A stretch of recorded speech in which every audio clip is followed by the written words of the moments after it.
Welcome. Tonight, Elaine, Ewing, and I will be leading a discussion with Sean Gallagher about the Pilates trademark lawsuit, which impacted Joseph Pilates' original intentions for his work. So, Sean, would you like to give us a brief overview of the history of the trademarks and Okay, yeah, I can do that really quick. get I it, get mean, us get us so started? when Joe Okay. died, he had a will, went to Clara. Clara then, sold the business to Romana and a group of Investors. investors in Mm-hmm. 1970. Mm-hmm. And by within 10 years, there was still this, that was 939 Corp, and it changed. It became the Pilates Studio Corp and one other name at one point. Okay. And Romana and Mr. Steele was the lawyer for the business at the time. They applied for the trademark for Pilates and the Pilates Studio and Magic Circle, and they did it. They did it also in Germany as well. Okay. And when you get a trademark after 5 years, you have to redo it. And I think they may have not done that, so that they had to do it again. So it was, so the numbers changed over time. And Right. then they sold it to Aris Isotoner, the business and the trademarks and everything. And then Aris Isotoner sold it to Weetai. Mm-hmm. And, then Weetai sold it to me. But, when Aris Isotoner owned it, they sent lots of, quite a few, not as many as I did, but quite a few letters to cease and desist letters. They sued We're somebody. They took some, using right, for using the trademark. They took somebody to right. court and they settled, so it's, and Weetai did some of that. I mean, I have letters from his lawyer and stuff like that where they're talking about trying to protect it, do all those, the same type of thing. Mm-hmm. And so then when I bought the business, basically, that's what I inherited. I inherited the business, Right. and buying the business is, I basically tried to continue to do what was done before me with the business. Right. And, obviously when you have something that's valuable, people want to use it. And, the trademark was valuable, and people started to use it, and you have to protect it. I mean, the law basically says if you don't do that in 2 years, you lose it. You have to sort Right. of, You you have to kind of, defend it. you have to defend, you have to, defend it. And you have to, you send the cease and desist letters, and you do those types of things. So Okay. So that's the you bought the synopsis. business in 1992, Right. and So then the 10 years lawsuit. after, 10 years later, Yeah. after it was first trademarked, because I know, a lot of people said he tried to trademark Pilates and he tried to do this and he tried to do that. I didn't try to do anything. I bought the business, and the business included the trademarks that were registered Right. with the federal government for almost 10 years. I mean, and they registered, they lost it, and they've got it back again. So, they Okay. took Okay. care of that. That's an So important distinction. yeah. Right. But, Yeah. So then the that's the thing. lawsuit began in 1996. Uh-huh. Do you want to tell us a little bit of the background of what led up to that? Well, basically, that was against current concepts, which is now balanced body. So I found the letter that I wrote to my lawyer. So I have a letter to my lawyer. I spoke with, this is December 8th, 1992. Okay. I spoke with Ken last night, and he is willing to work out a deal.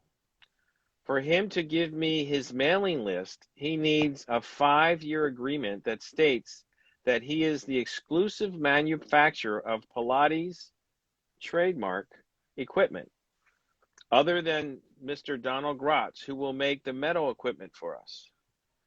We will license the trademark for Ken for a fee of $1,500 per year. Wow. He also he will only sell the original authentic Pilates equipment, again with the trademark, which we will provide the plans for through us. For all original Pilates equipment we sell, Ken will give us 15% off the wholesale price. All other equipment he may manufacture that we sell will be sold to us at his customary discount rate for wholesale.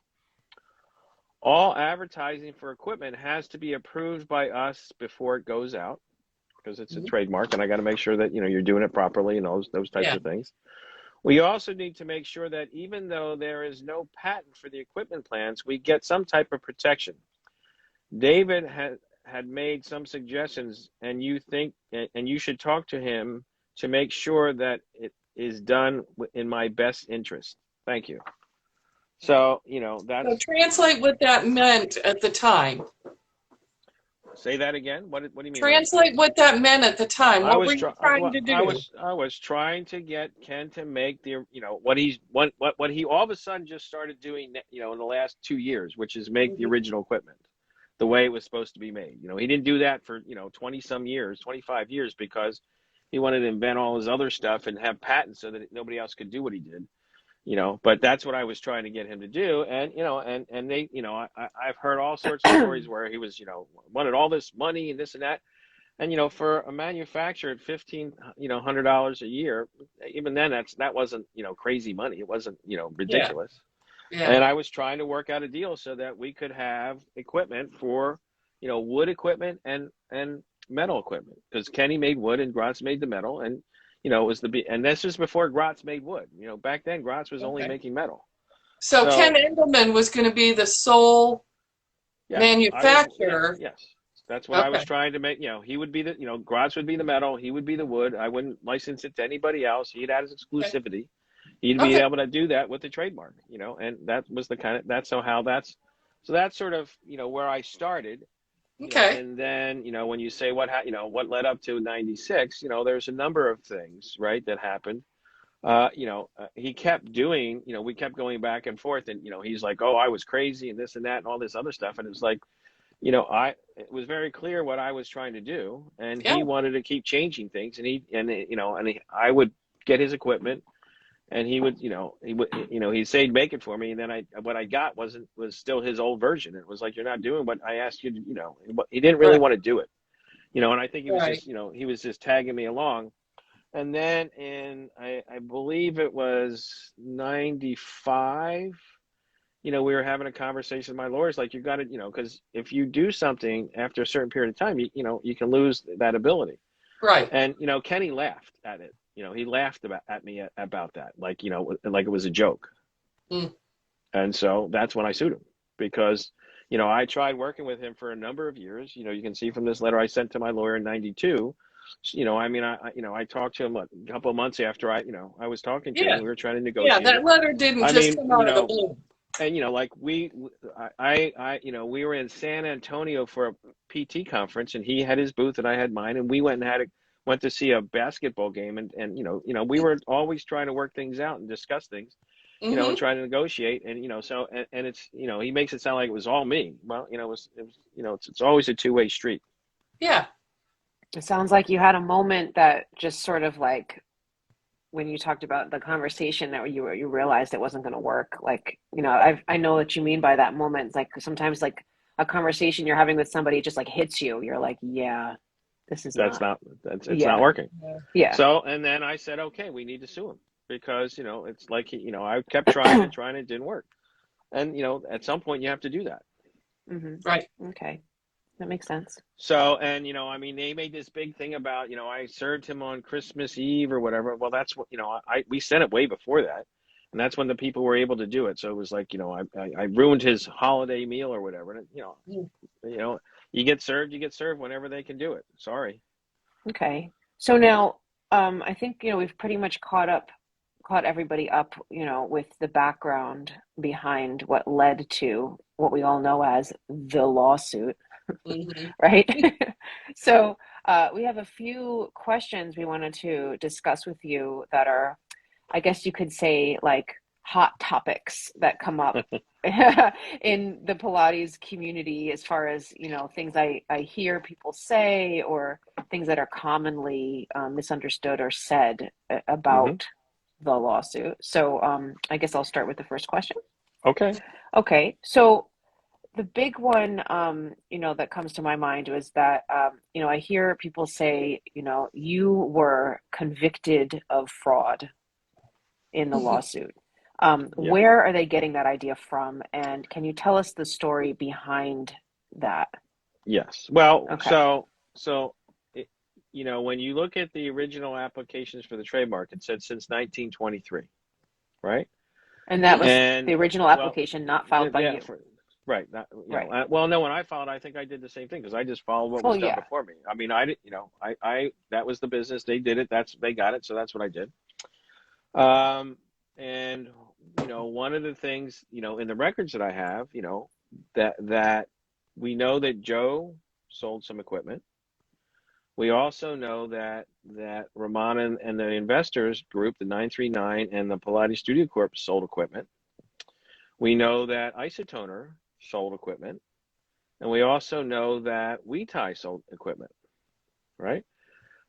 So I applied for, in 1995, the trademark for the Pilates apparatus, you know, for equipment, trademark for equipment. And that's where, you know, that's where Kenny got, you know, all bent out of shape because if you know, since I already had one trademark, I applied for that one. I'd asked my lawyer and he said, yeah, you can do it. So I did it. We applied. And then what happened is when we went to court, the judge said, you know, that you know, there are standards like, you know, WeTie didn't sell enough equipment. So it didn't meet the standard. And I should have known that. But, you know, I asked the lawyer and he said, okay, so I did it. So she by doing that, she basically said that I had committed fraud on the trademark office in the application, right? So I was never convicted of fraud of any, you know, there's, you know, you can go look at public records. There's no conviction. She said Right. that, you know, I had done that.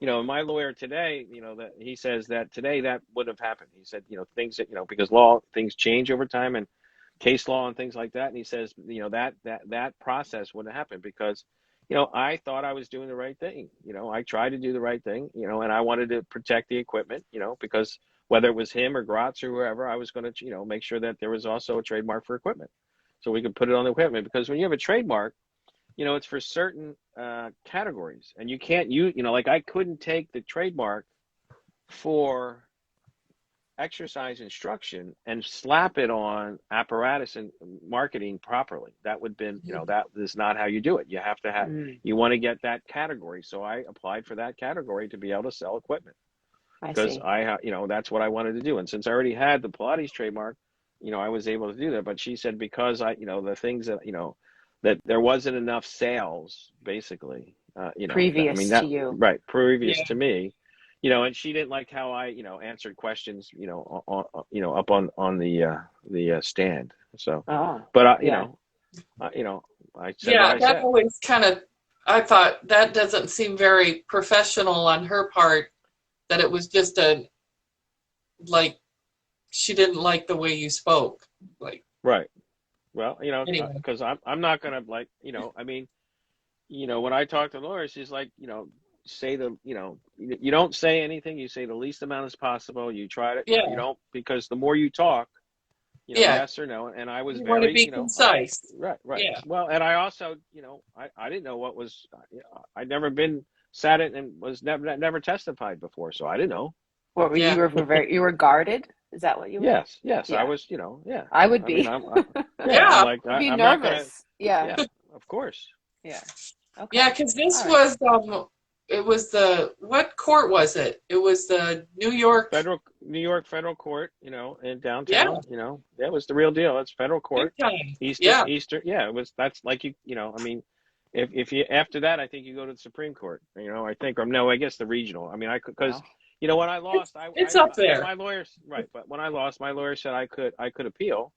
And I might have won if I appealed, but I'd already spent all that money, and I was, you know, I was done. It was like I tried to do the right thing. I tried to, you know, follow what, you know, the businesses before me did, what Joe wanted to do, you know, and people say, well, Joe never trademarked because he didn't have to, because he didn't trademark his own name. I mean, that came afterwards. Yeah. You know, and back then, you know, it's interesting. Back then, you weren't really allowed to use your name, but now you can. Huh. Because, you know, I put in the application for Sean Gallagher's Pilates archives, and I have to send a statement. You know, it came back and they said you have to sign this thing saying that it's okay to use your name, where before you weren't allowed to use your name if you were living. So, you know, things change over time. Yeah. We have some questions coming through. I think we'll put the questions at the end. I think. Yep. Sure. So I think that would be good. All right. So now, Cathy, would you like to ask a question? Well, we've touched on this a little bit before, but people say that you never paid Romana. Can you tell us where that story comes from and So, how her comments became misunderstood? so basically, in testimony, I Mm-hmm. think she was asked, did you make any money from the training program, Pilates Inc.'s training program? And she Uh-huh. said no, because she didn't.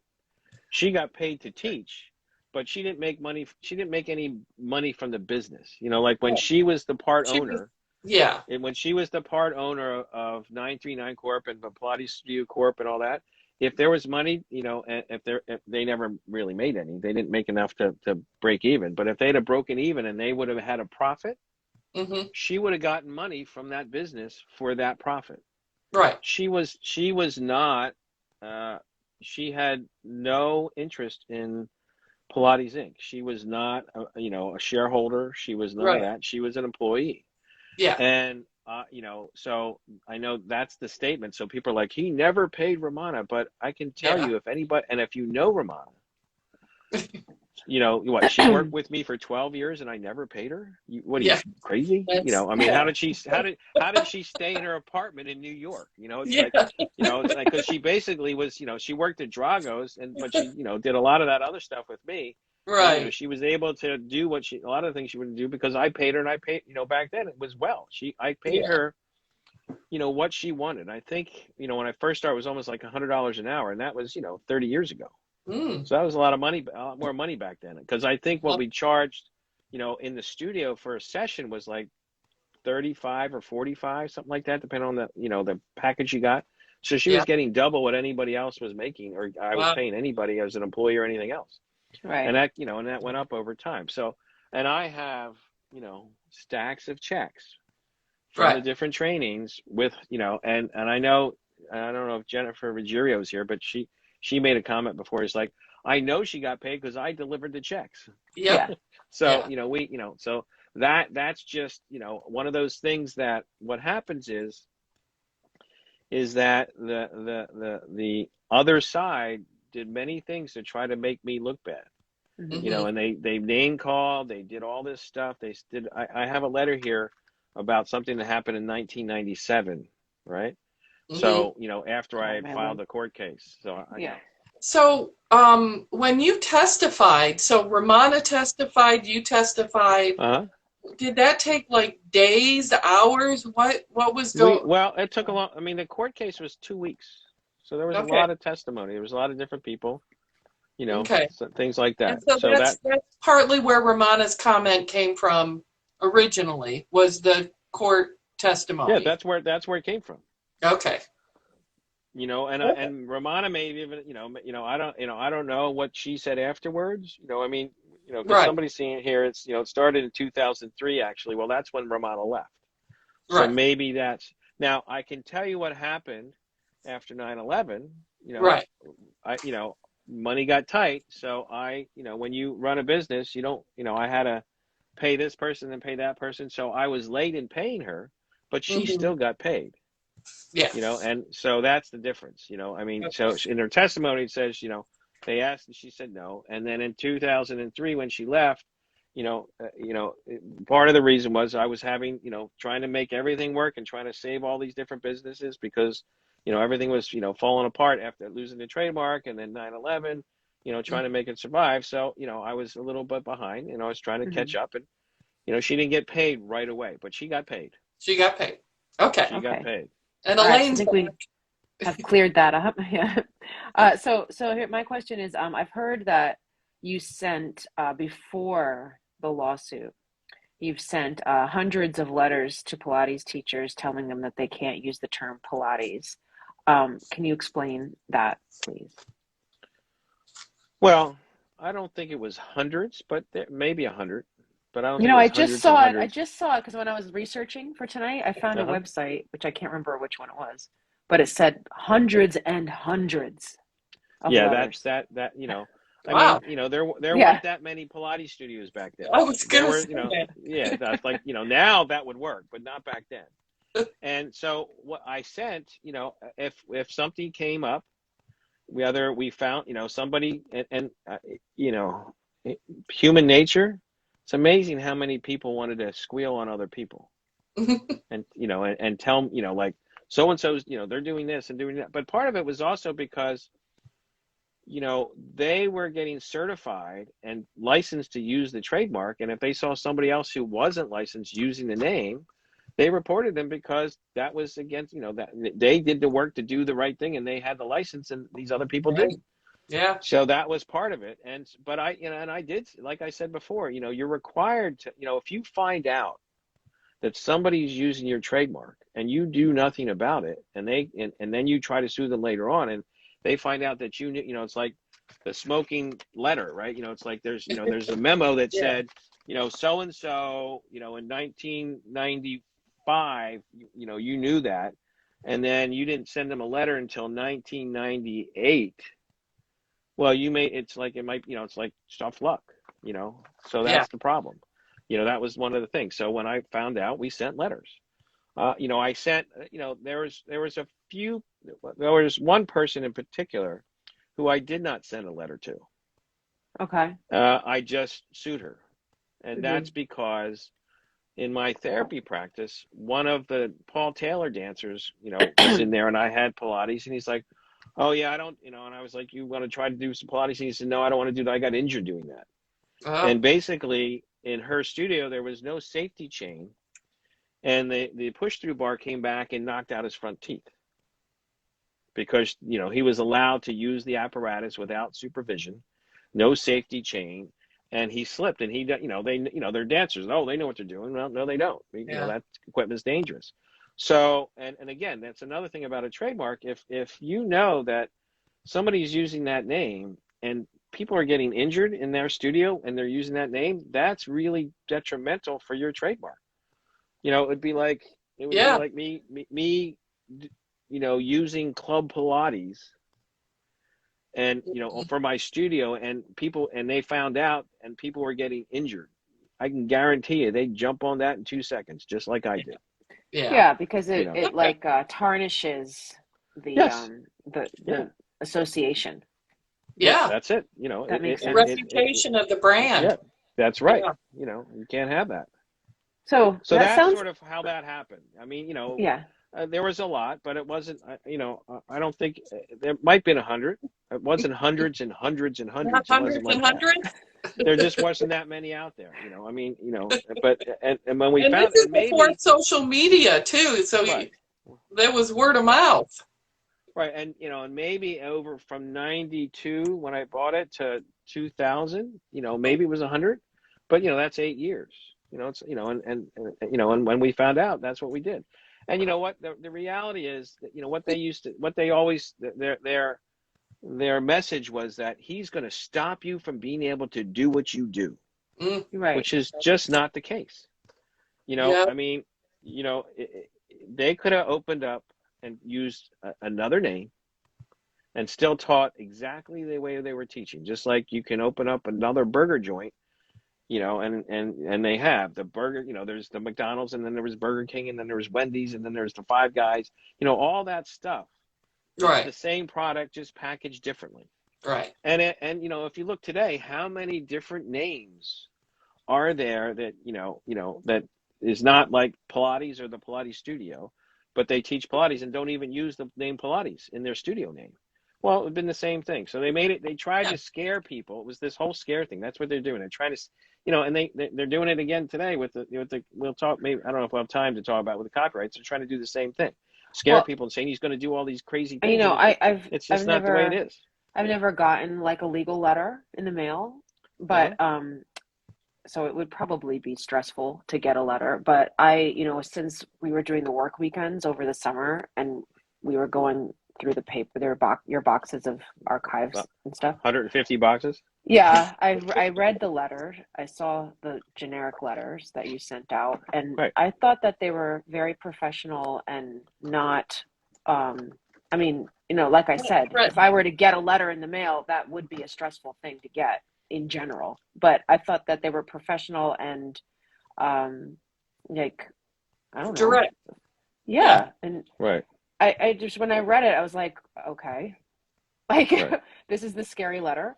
And then what was I going to say about that? Yeah, and then that I just think that sounds like it also could have probably been, I don't know, like a almost like a burden in a way on a business to have to Yeah, constantly, well, yeah. Well, yeah, it's and an a burden, expense. yeah, lawyer expense. I mean, Yeah, you have, but that's, Yeah. when you have a trademark, you have to be, if you're going to have a trademark, you have to be willing to spend the money to protect it. yeah, Because if it starts to become popular, people will try to use it. And if yeah, you don't protect it, you will lose it. That's just how it works. I mean, yeah, I didn't start, I didn't make that law. I didn't make that rule. right. I mean, that's the way it is. And, and if you, and that's how it is with trademarks. Yeah, I'm not a lawyer, no, but, none of us you know, are. yeah, right. All But right. that being said, that's what I've been told, and so Yeah, I listen. I'm not the expert. I'm not the legal expert. I don't know what's right or what how it works. So the lawyer Yeah. tells me I can do something, I do it. If they tell me I can't do it, I don't do it.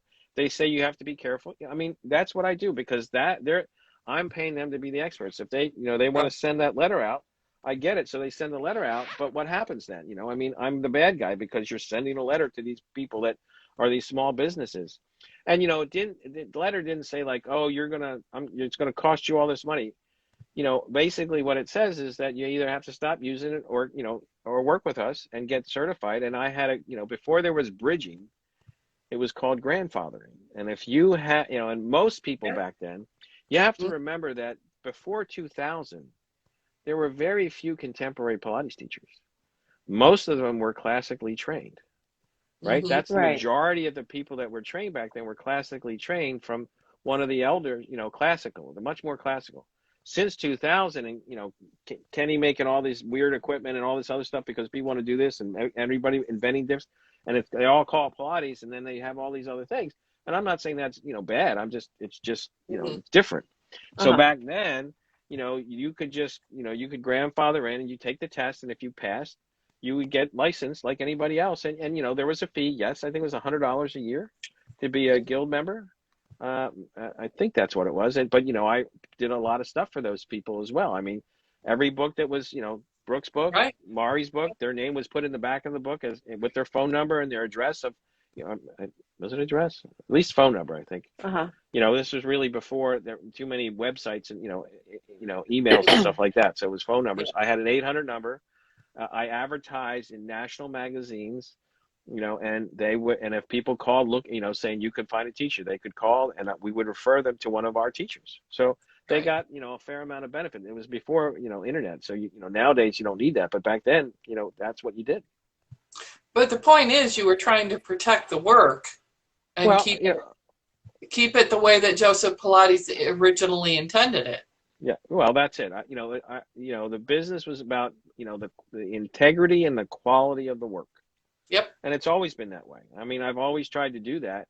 And I've been, I know Mr. Steele's like, he was just a physical therapist looking for money.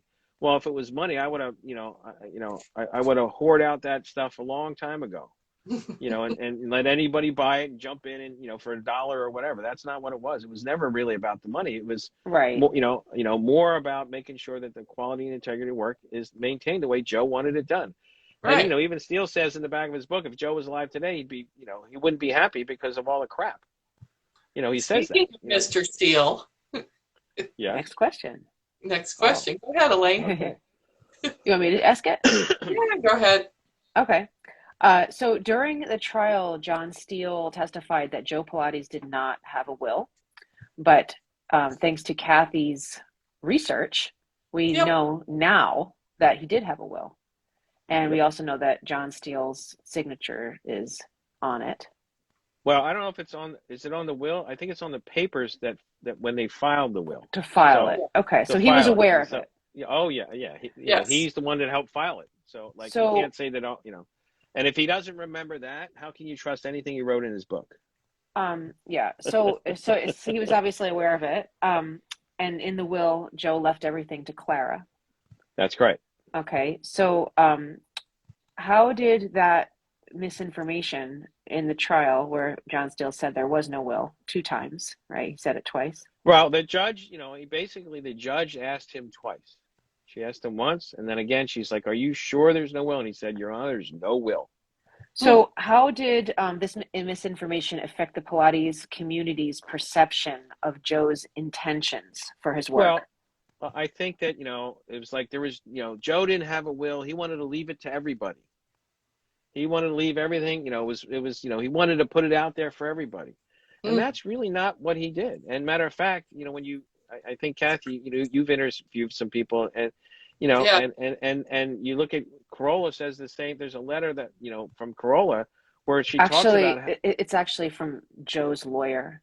well, okay, so from but basically, but it's in her, but there's information where it talks about how he got screwed so many times. He was very protective, and he was, he was jaded because he got, same thing that, it's like all this stuff that's happened. It's, the people about the money and trying to take advantage. That's what happened. It's like when you look at the trademark, right? Here's the difference. Uh-huh. If I'd have won, right, I would have made the money instead of Kenny, right? But he still would have made money. He just wouldn't have made his millions as much. And he, Well, and the maybe he difference would is, have making his other stuff. right. Well, that's what I'm saying. He would have done it, Yeah. but but now what's happened is, with him and the PMA and all this other stuff, you have all this, anything goes Pilates, and anything can be called Pilates. And I see this on social media. People are upset that have been trained when they see somebody that's got internet certification or weekend certification, and they've spent 700 hours and years of continuing education, all this stuff. And, you go into the gym, and, they'll hire either one. They don't care. You got a certificate, you're good. And it's not what Joe taught. I've seen people say Pilates, and I look at it, and there's nothing there that Joe taught.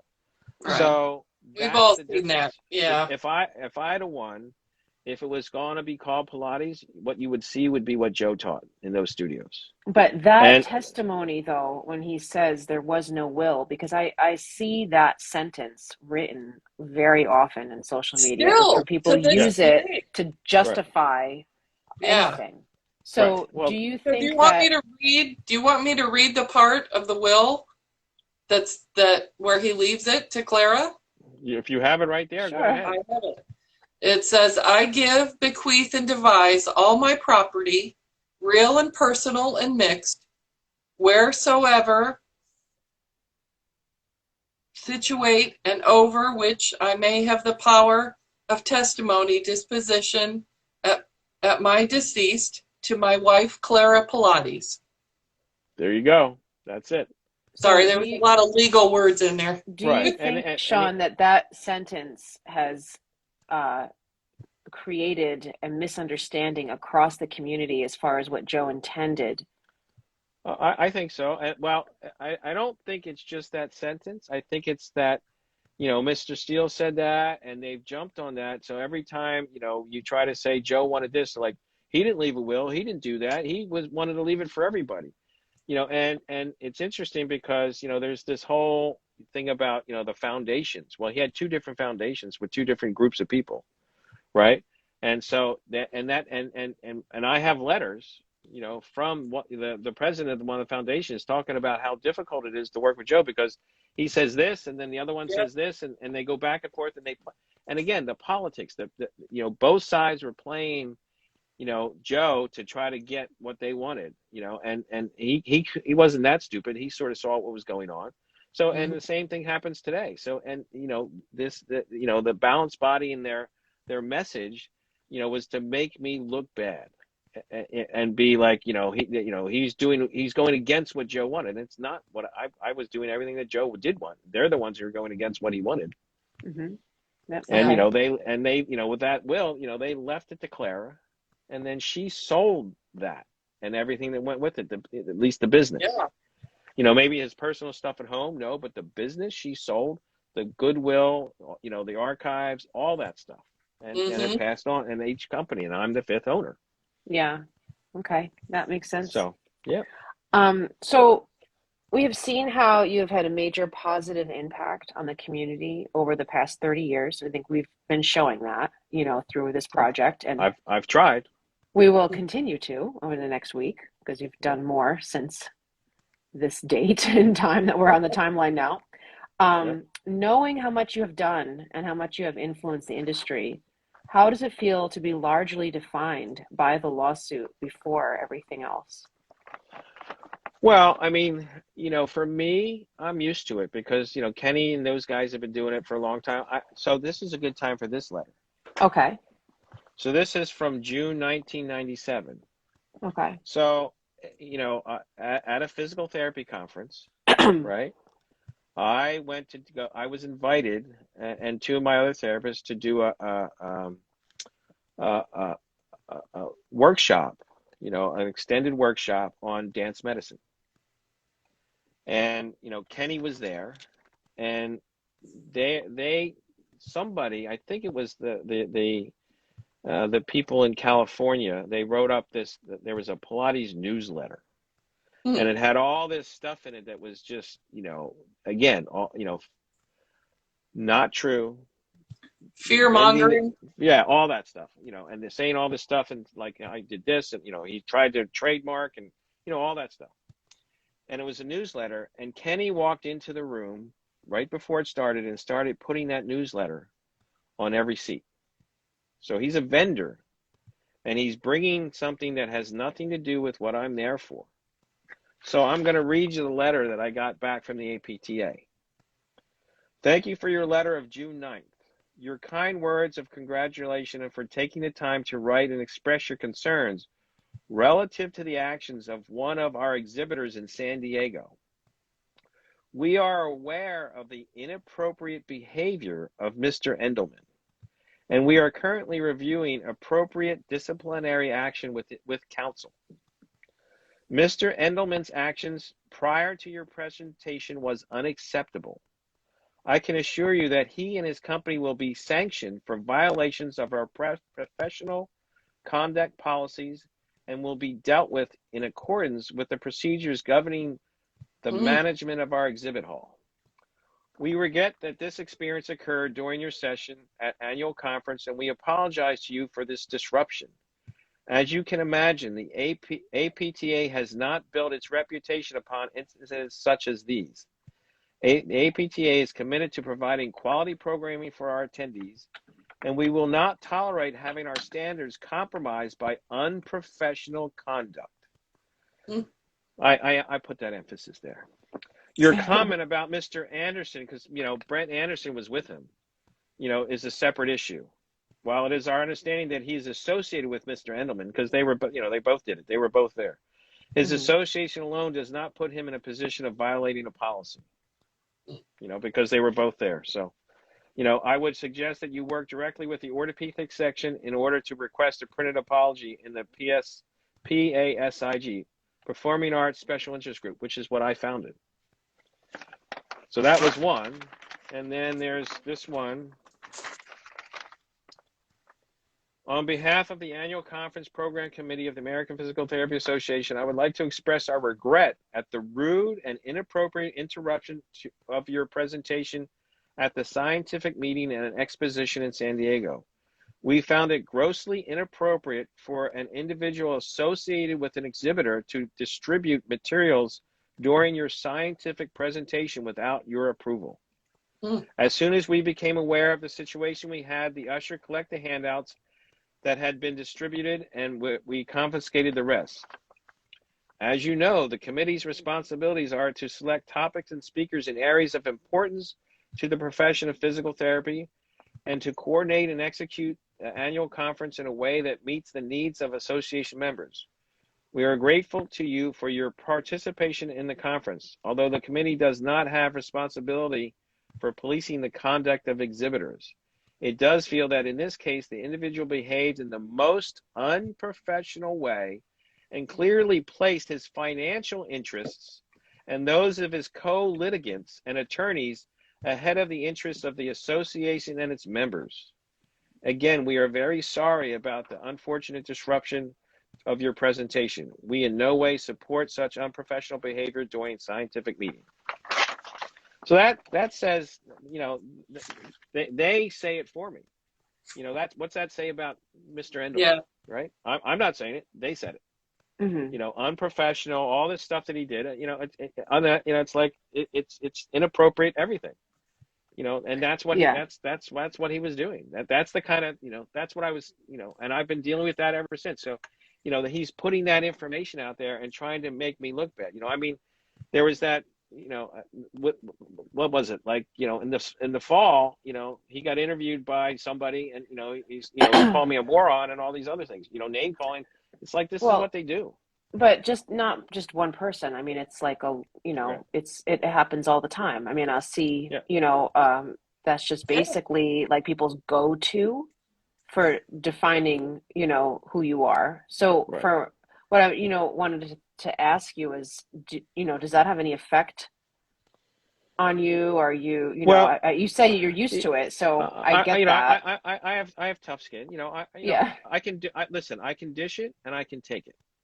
Those people, they can dish it, but they can't take it. So what happen? Usually, what happens now on social media, when I ask a question that somebody doesn't want to answer because they're making a claim, they're making a statement and a claim, and I ask them to back it up or provide the information that they're making, that they're stating.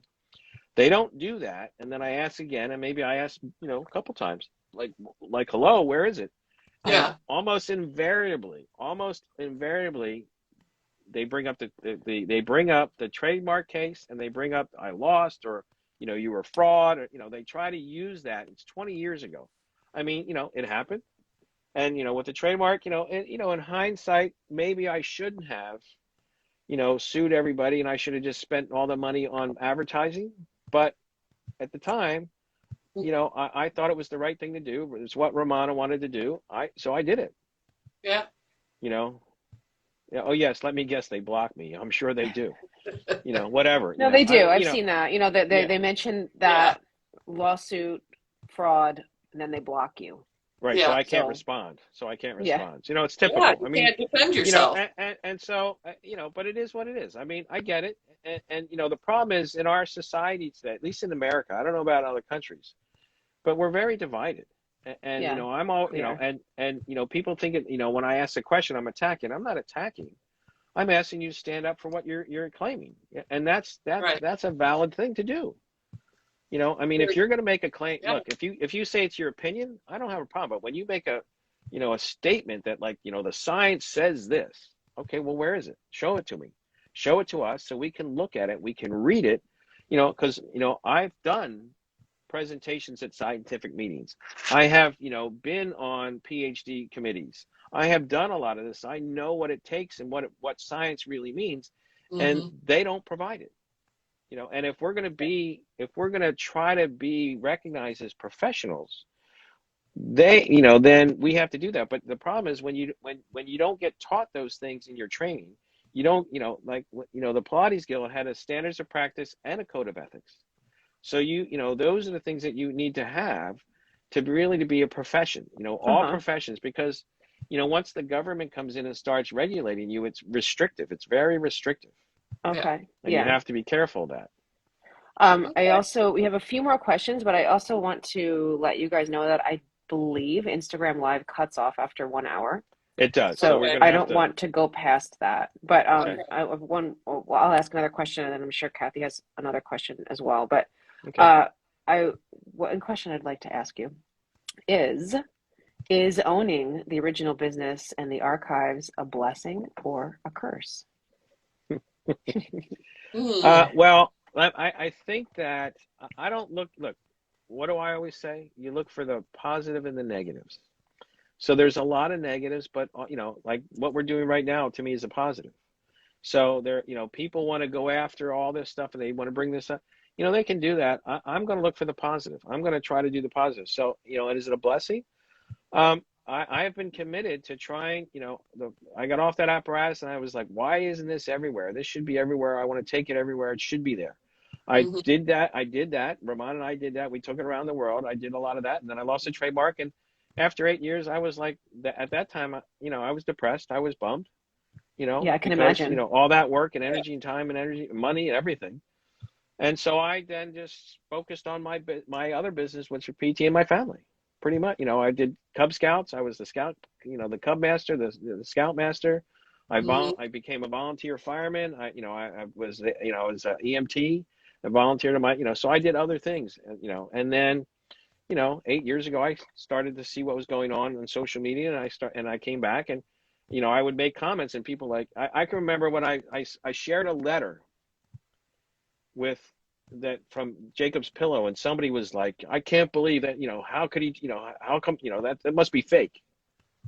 Like, hello. And they were thanking me for teaching, Pilates there. I mean, it's just, the stuff that, Oh my gosh. but what people said and what they do, so it is what it is. Well, it's And crossed my mind, from working with you and knowing you, like on one hand, like, we'll discuss like, archival things, or we'll work on a workshop or Pilates at the Pillow. And it's like, I'm like, wow, this is such incredible information. Like, what a gift it is to have this, available to us, that you've saved, and, all the work that you've done. And I'm very aware of it from working with right. you.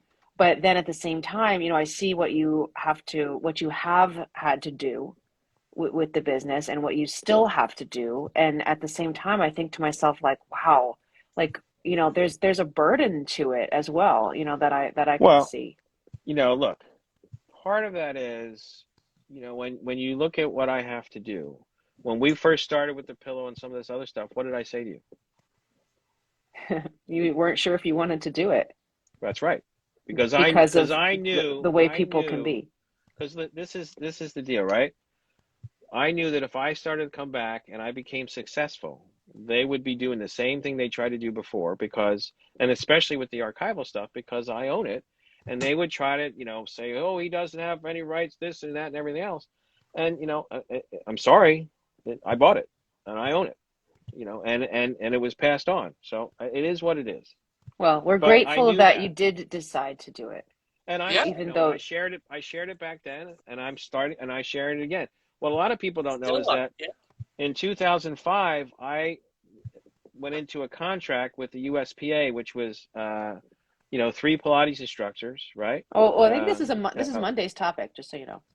Okay, well, so all right, so I won't go into it too much, but okay. Basically, one of the things is that I wasn't able to do the archival workshops or any of that stuff because they had the license to do that.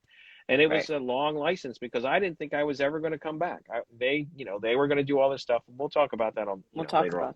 But that was so I wasn't able to, I disappeared because I wasn't, I did disappear, and I wasn't, I kind of walked away because of all that. But but at the same time, I legally couldn't because I had a contract. Yeah, that was kind of my last question was, did you see the lawsuit as being an ending, beginning, something else? And it sounds like at the time I was kind of done. Yeah. Because, and it wasn't just that, the lawsuit, and then Romana, because Romana wanted me to guarantee that I would, give Shari, everything I gave her, and I said I can't do that. I'm not a big believer in nepotism. And and so she wanted to take care of her family, and I understood that. I was okay with that. Mm-hmm. I got it, but at the same time, so that was in 2003. So by 2005, the equipment wasn't selling, a lot of different things. I was like, all right, I'm done. They were willing to come in and take over. And they assured, they told me they were going to do all this stuff and all these things. That didn't always happen the way it was supposed to, but that was the deal. So you looked at it as an ending. Yeah, well, I thought so. I was done with doing all that stuff. But then in 2013, when Romana passed, and I started to see all the BS that people were doing and saying, I was like, them again. Well, somebody says 2003 regrets. Listen, I worked with Romana. I tried to do the best I could. I did what she wanted, and she decided to move on and do her own thing. It is what it is. Mm-hmm. She couldn't take the manual. I've continued to teach the program that, we put together, and, I've got testimony where she says I'm as qualified as anybody to teach. And she even says one time, I'm the one that should carry on the work. So that's how she felt about it at the time. Now, when she left, and, again, she things changed, so I get it, but that, she did say that, so it is what it is. Well, I part of the reason for this 30 years project for you is because, again, like I said, like we've done a lot of work together. So these are things that I know about, that you've done, all the things that you've done, because we've talked about it. But, one thing I've noticed is that when, like we said, that like a lot of times you're defined in a conversation by the lawsuit. Right. So, I think it's obvious that one moment in time is not going to define you or anybody, any of us, or no one can really be defined by one moment in time. Yes. It's really Well, not realistic in life. Listen, to me, it's one seat at a time, one person at a time. And if they take the time, a lot of people who have taken the time and worked with me, they what that group of people, those haters, say all the time compared to what I do and how I do things, they see that it's not, they don't match. They don't. Yeah. That's not who I am. Okay, we have two questions from our viewers. One is, did you speak with Ramona after you stopped working together? Did you ever have an opportunity to speak with her again? I did not. Okay. I mean, I felt that, to me, she's the one who left. So if she wanted to talk, she could have, contacted me. She left. Yeah. And then one more question. Where Cathy, did I find the will? I want to say one thing, that because Sean and I were talking about continuing to do some IG lives on this Pilates source page, like weekly and do things. So I was going to say a nice topic could be that we would interview you, Cathy, about some of your research. I think that would be fun. What do you think, Sean? So we'll leave it for that. Yeah, let's do that. Yes. We'll leave it for that. Yeah. Because I think it's stuff she has in her book, and if she wants to share it, she may not want to share it now. She may want to share it when it comes out in the book. Surprises. You got to have, a little surprise. You got to leave some of the surprises. Yeah. You'll find out. Don't worry. If you don't get it now, you'll get it soon. Yes. How soon, Cathy? How soon? Oh, God, don't ask. I need to know now. I need to know now. I'm sure that question is like, every day. Yeah. Anyway. All right. Yeah. Well, thank you, Sean, for well, your time and thanks for the questions, and let me answer it. And look, there's always two sides to the story. Yes. And so I think if people really want to, if you're open-minded, if you're going to be on one team or the other and that nothing works, and that's happening a lot. But if you really want to, look at things, see what they say, see what I've just said, and you can decide. I mean, it's as simple as that. I mean, that's really what it is. Yeah. But and that's one of the beauties of social media now is that back then there was no social media, so I couldn't get my side out as much, and they tried to do that, and I was busy trying to protect and all this stuff, and they were all trying to, they were all ganging up to, and I get it. Right. Listen, I understand why, what they did and how they did it, why, and I don't, do I necessarily blame them? Not necessarily, but most of those, they were not contemporary, and what they were teaching is no longer being taught in many places. So, well, I think, and one of the things that I think that, like, I think with the three of us have also agree that, like, with this project, but in general, I don't think any of us are trying to change anybody's mind about anything. We want to present, more of your history and your story so that there's a greater picture. Well, and I appreciate that. I appreciate that. So thanks everybody for joining. Yes, thank you. I think we're about, thank you. We're almost time. Yeah. Tomorrow, I will be interviewing Russell Soder from Pilates Lineage and Sean, and we'll be talking about replicating original apparatus that Russell has worked with you on, Sean. Right, bringing back Joe's apparatus that hasn't been around since Joe passed. Looking forward to that. All the things that we're doing from the original apparatus or blueprints and all sorts of stuff. Yeah. So. And thank you everybody for your great comments. So I really appreciate you joining us. Thanks everybody. Yeah. All right. Thank you. Bye everybody. Thank you, everyone. Okay. Bye.